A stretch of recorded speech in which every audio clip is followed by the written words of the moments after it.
நண்பர்களே, இப்பொழுது நாம் சாத்தனூர் அணையிலிருந்து வெள்ளம் பொங்கி பிரவாகம் எடுத்து ஓடும் அந்த இடத்திலே நிற்கிறோம். பாருங்கள் எந்த அளவிற்கு வெள்ளம் வருகிறது. குறைந்த வெள்ளம் திறக்கப்பட்ட காலத்திலேயே இந்த வெள்ளம் வட தமிழகத்தின் திருவண்ணாமலை உள்ளிட்ட பல மாவட்டங்களை வளமாக்கி கொண்டிருக்கிறது. இந்தியா சுதந்திரம் அடைந்ததற்கு பிறகு கட்டப்பட்ட தென்பெண்ணை ஆற்றின் குறுக்கே கட்டப்பட்ட இந்த அணை இப்பொழுது சமீபத்தில் சீனாவின் துயரம் என்று வர்ணிக்கப்பட்ட மஞ்சளாறை போல இங்கே இருந்து திறக்கப்பட்ட 2 லட்சம் கன அடி தண்ணீர் திருவண்ணாமலை மாவட்ட மக்களின் துயரமாக மாறிவிட்டது.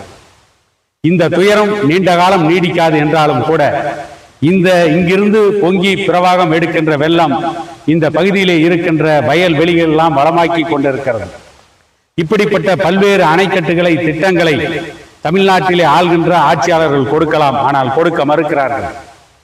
இங்கே 2 லட்சம் தண்ணீரை ஒரே நேரத்தில் திறந்து விடுவது எவ்வளவு பெரிய ஆபத்தை ஏற்படுத்தும் என்பது அனைவருக்கும் தெரிந்தும் கூட வேறு வழி இல்லாமல் எந்த முன்னெச்சரிக்கை நடவடிக்கையும் எடுக்காமல் எந்த முன்னேற்பாட்டையும் எடுக்காமல் 2 லட்சம் கன அடி தண்ணீரை திறந்து விடுகின்ற அளவிற்கு அணை நிரம்பி வழிந்து ஓடுகின்ற வகையில் அமைதி காத்துவிட்டு 2 லட்சம் கன அடி தண்ணீரை திறந்து விட்டார்கள். சேலம் மாவட்டத்தின் மேட்டூரில் இருக்கின்ற சான்லி நீர்த்தேக்கத்தில் தான் 2 லட்சம் கன அடி தண்ணீரை பல முறை திறந்து விட்டிருக்கிறார்கள். அவை வெளியேறுவதற்கென்று 16 மதகுகள் இருக்கிறது. அவற்றில் அந்த 2 லட்சம் கன அடி தண்ணீரை திறந்து விடுவதன் மூலம் மக்களுக்கு எந்த பாதிப்பும் ஏற்படாது. ஆனால் இந்த அணையிலிருந்து 2 லட்சம் கன அடி தண்ணீரை திறந்து விட்டால் எந்த அளவுக்கு பாதிப்பு ஏற்படும் என்பதை பற்றி உணராமல் 2 லட்சம் கன அடி தண்ணீரை திறந்து விட்டார்கள்.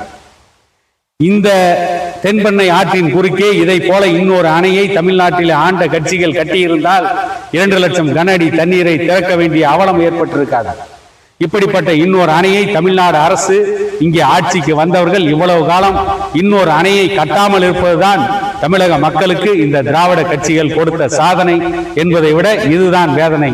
இருந்தாலும் கூட இப்படிப்பட்ட ஒரு அணை தமிழக மக்களின் வட தமிழக மக்களின் வாழ்வாதாரமாக இருக்கிறது என்பதற்காக நாம் பெருமகிழ்ச்சி அடைகிறோம். இன்றைக்கு தமிழகத்தை ஆள்கின்ற திமுக அரசு, அண்ணா திமுக அரசும் எம்ஜிஆருக்கும் ஜெயலலிதாவிற்கும் கலைஞர் கருணாநிதிக்கும் சமாதி கட்டுவது, அந்த சமாதியை அலங்காரம் செய்வது, அந்த சமாதியை பூஜிப்பது, அந்த சமாதியை மேலும் மேலும் அலங்காரம் செய்வது, அதைத்தான் தமிழகத்தினுடைய சரித்திரம் என்றும் வரலாறு என்றும் தமிழக மக்களை திசை திருப்புவதும் தமிழக மக்களின் சரித்திரத்தை, வரலாற்றை, தமிழகத்தின் பூர்வ குடிகளின் சரித்திரத்தை அழித்து ஒழிப்பதிலே காட்டுகின்ற ஆர்வத்தை இந்த சாத்தனூர் அணையை போல இன்னும் 2 அணைகளை இந்த தென்பெண்ணை ஆற்றின் குறுக்கே கட்டுவதிலே அவர்கள் காட்டியிருந்தால் இந்த தமிழகம் அவர்களை வணங்கியிருக்கும், அவர்களை போற்றியிருக்கும்.